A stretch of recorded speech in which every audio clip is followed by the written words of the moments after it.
Good morning, gang. Happy Wednesday morning. The more things change, the more they stay the same.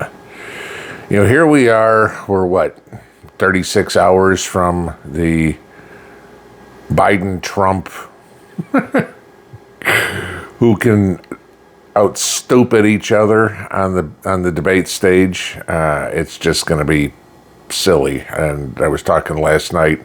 Hopefully, Trump will look more diplomatic and just calm up there and let Joe just tear himself a new one by being the crazy old man. Get off my lawn. That'll be Joe's attempt tomorrow. Even the Democrats have said their debate strategy is to try to trigger Trump into going off the rails. As long as Trump holds on calm, cool, and collected, he'll embarrass the hell out of Joe. But what gets interesting, you kind of look at where we're going, what the country thinks, what the people think. And like I told you the other day, 20 million people are now considered preppers. There's 8% of the country that says, oh crap, you know what? It's all about to blow up. 92% that goes, yeah, you know what? Okay, the government will fix it for us. Yesterday, we had some important primaries. And I know at this point, people really don't pay attention to the primaries because most of the public is only concerned about who's in the White House, and most of the American public couldn't even name their state senators or their representative in the House. So we had some big primaries yesterday.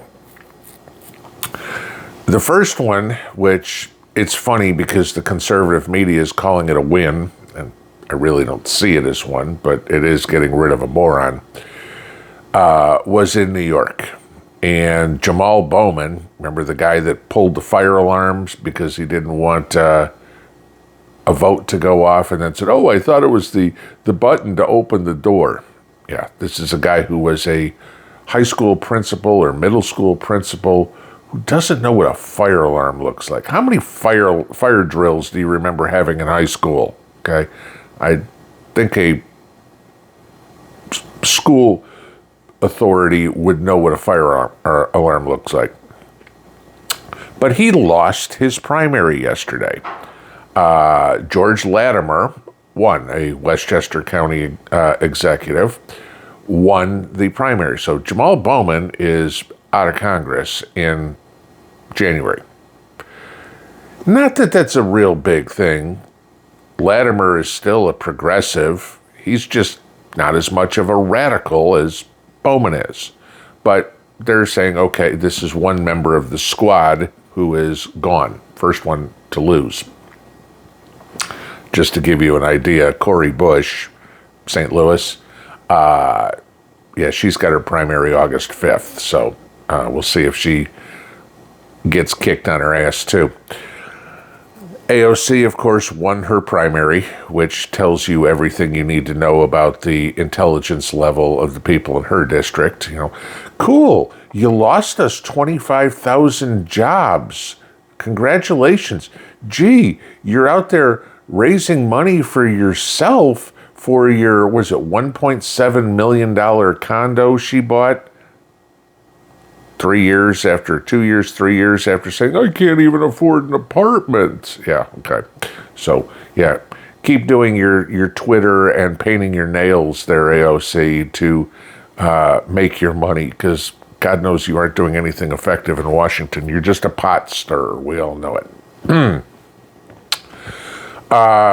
In Colorado, Lauren Boebert, she moved from the 3rd district to the 4th district.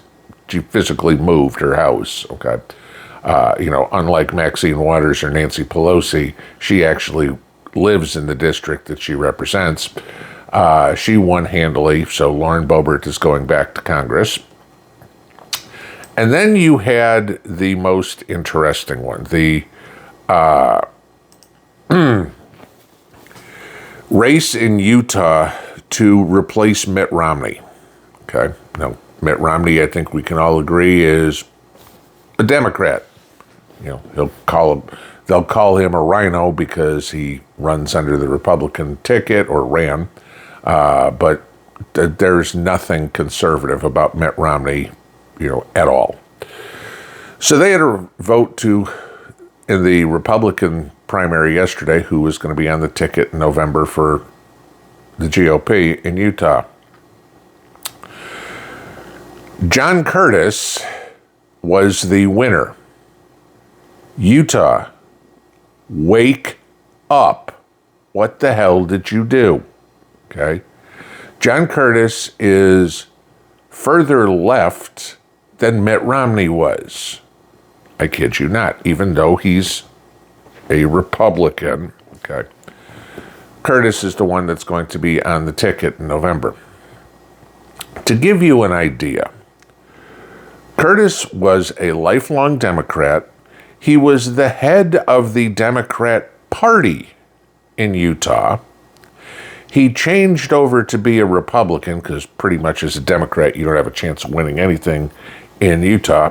When he ran to replace Jason Chaffetz a few years back.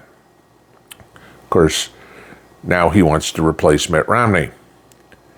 And for some goofy reason, conservative Utah voted for the liberal Republican. Don't call him moderate. Don't call him anything. He's a liberal. Okay, this is it. The guy's dyed-in-the-wool Democrat who just said, I'm going to put an R behind my name, and I'm going to count on the fact that the people are too stupid to listen to what I believe in. Okay, here's a guy who believes that men should participate in women's sports. Yeah, we have a problem. Okay.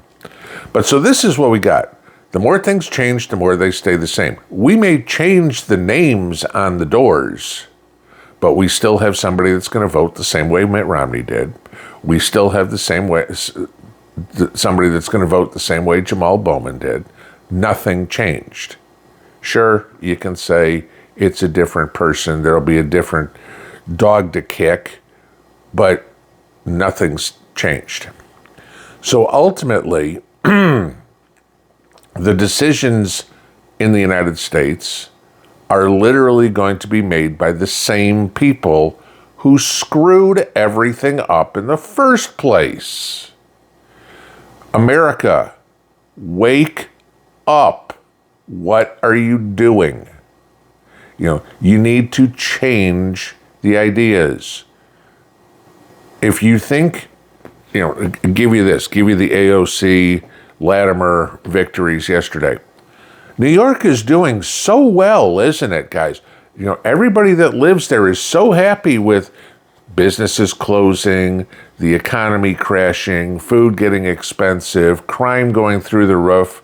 Hey, we need to change it.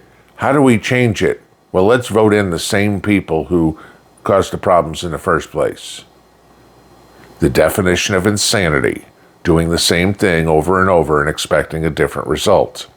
That's what we got yesterday. Okay. Ultimately, the final decision, the White House, the Oval Office, is going to come down to 7 states. Thank God right now that Trump leads in all of them. None of them are blowouts. I mean, a couple of them he's up handily, but most of them are close. Not enough to overcome a cheat, just like 2020, okay? Which, we had more evidence come out of Arizona yesterday where they found something like 250,000 ballots were wrong. Mind you, Trump lost by 11,000. Okay, just saying. But no, there wasn't anything nefarious going on. So tomorrow's the debate, and we have heard from Trump that his VP, he's already chosen his VP. He's the only one that knows. He hasn't told the person yet.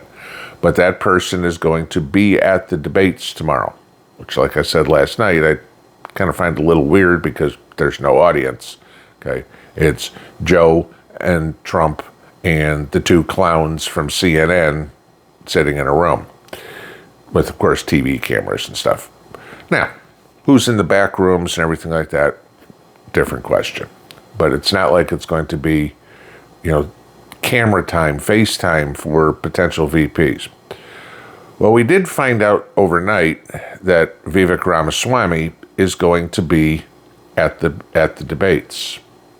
Okay. I will say this. I was a little skeptical of him. I like his bombastic attitude. I think he's a good mirror image of Trump. I was a little skeptical of him when he came out originally, because there was talk about him being part of the World Economic Forum. Of course, that's all been debunked. But the more I listen to him, the more I like him. I'm not interested in Doug Burgum. Okay, I mean, Doug Burgum strikes me as Mike Pence 2.0. I'm not interested in Tim Scott after he came up and said that he was fine certifying the 2020 election. Byron Donalds has fallen off the face of the earth. Marco Rubio's a rhino. J.D. Vance would be an interesting possibility. But if Ramaswamy's picked, that could be a good thing. We'll see. I mean, right now, I'd like to see either J.D. Vance or Ramaswamy as the number two. We'll see how it happens. But yesterday was interesting. Last night, at least the results when they came in late. Tomorrow is going to be super interesting. The world could be a totally different place, or the political world could be a totally different place come Friday morning.